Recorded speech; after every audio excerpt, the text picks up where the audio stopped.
Hello, my name's Todd Hansen. We're here at the Art of Fire Contemporary Glassblowing Studio in Laytonsville, Maryland. www.artoffire.com. I've been a glassblower for about 12 years now. I've got several different lines of glasswork that I work on, and I'll be talking to you about glassblowing. Historically, glassblowing's been around for at least, or glassworking has been around for at least 3,500 years in various forms. It's thought that the first merchants who sailed around the Mediterranean were the ones to actually melt glass. They would build their campfires when they would pull their boats on shore. They'd build their fires to cook, and they'd set their pots on blocks of natria or sodium.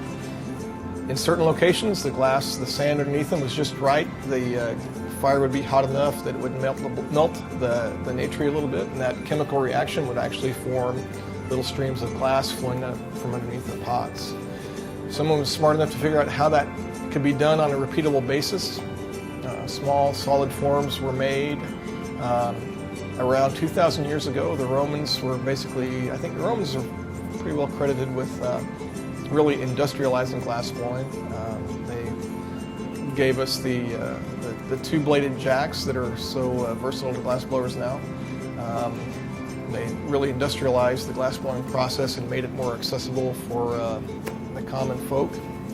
Here in the U.S., around the 60s, the early 60s, the studio art glass movement became re-energized.